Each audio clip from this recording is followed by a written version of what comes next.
Tonight we look at the high cost of accountability, the heavy weight of debt, and the dangerous lure of distant war. Across Africa, the echoes of old conflict meet the urgency of new challenges. This is the African News Update on Top Accolade News. The headlines. Ex-DR Congo minister convicted in France for crimes against humanity. Kenya sets up infrastructure and sovereign wealth fund. Uganda seeks $608 million in new loans. South Africa ramps up coal exports to Israel.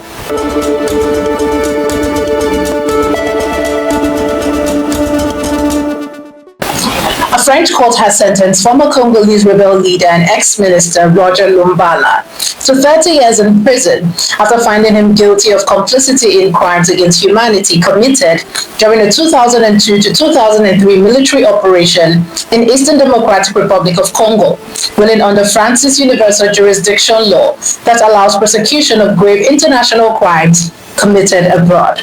Prosecutors said fighters from Rally for Congolese Democracy National Group carried out killings, torture, rape, forced labor against civilians, with more than 60 victims and witnesses testifying about years of abuse, while the court also permanently barred Lumbala from French territory, closing a case that began with his arrest in Paris in 2021.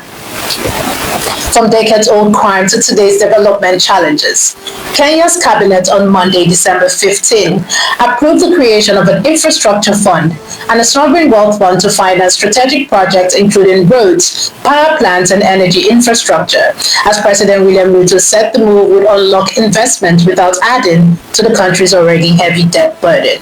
The funds will be independently and professionally managed under strict governance and transparency rules, open to institutional investors such as pension funds, sovereign partners, private equity, and development finance institution, with initial capital partly raised from the planned sale of a 15% government stake in Safaricom and a future share offering in the state-owned Kenya Pipeline Company, at a time when Kenya faces one of Africa's highest debt service to revenue ratios after years of infrastructure-led borrowing and struggles with insufficient electricity generation for industrial growth.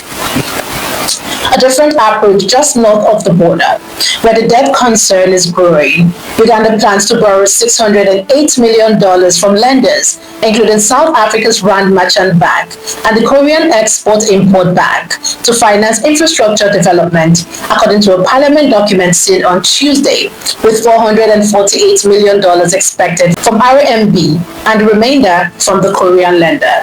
As the government prepares to seek lawmakers' approval despite growing concern over the country's rising public debt, which reached $32.3 billion in the year to June, up 26.2%, prompting warnings from the central bank.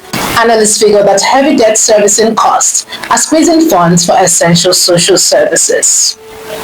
While East Africa navigates loans, Southern Africa is cashing in on global energy demand. South African miners have sharply increased thermal coal export to Israel after Colombia implemented a full ban on shipments in August, with South African deliveries rising 87% year-on-year to 474,000 metric tons in the 3 months to November, and set to ship nearly 170,000 tons in December.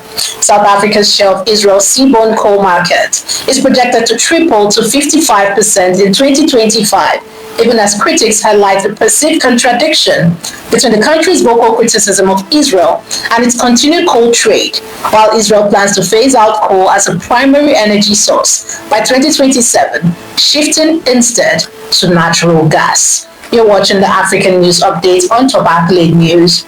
Do stay with us. Still to come.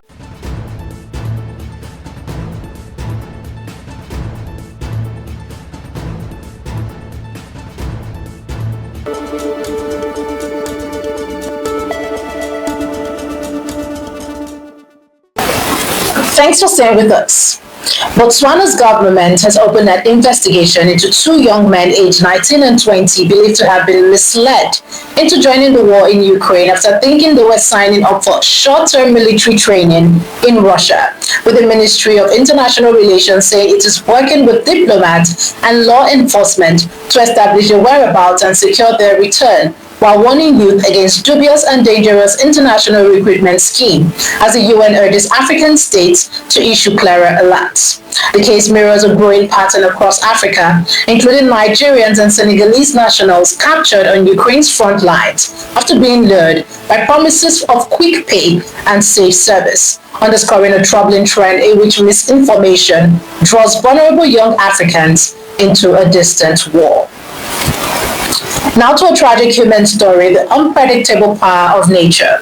At least 37 people have died and 14 others remain hospitalized, including 2 in intensive care, after flash floods swept through Morocco's Atlantic coastal province of Safi on Sunday, igniting homes and shops, washing away cars and cutting roads in and around the port city 300 kilometers south of Rabat, prompting school closures and rescue operations using boats, with local media capturing scenes of residents being pulled from muddy waters and authorities reporting at least 70 flooded buildings as the country contends with heavy rainfall and snowfall in the Atlas Mountain following 7 years of drought that depleted key reservoirs.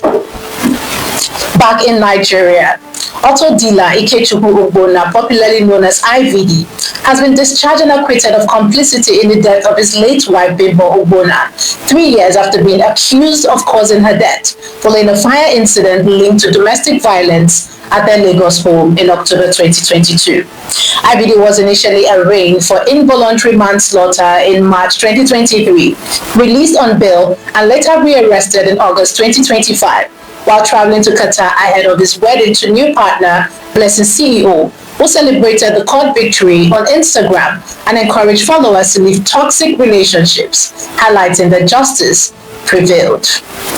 Finally, to the roar of the crowd. With less than a week to start the 2025 Africa Cup of Nations on Sunday, 21st December, Morocco's host cities are entering the final phase of preparation, and flags, banners, and tournament colors line major streets, and fan zones complete the setup, even as public excitement in cities such as Casablanca remains relatively subdued for now.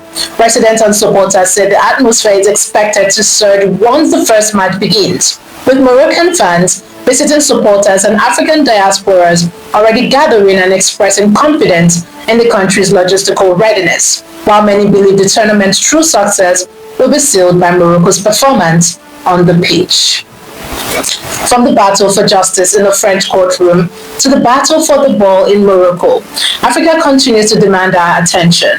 We follow the stories that shape our future. I'm Roger Lumbala, and this is the African News Update on Top Accolade News, keeping you connected to the pulse of the continent.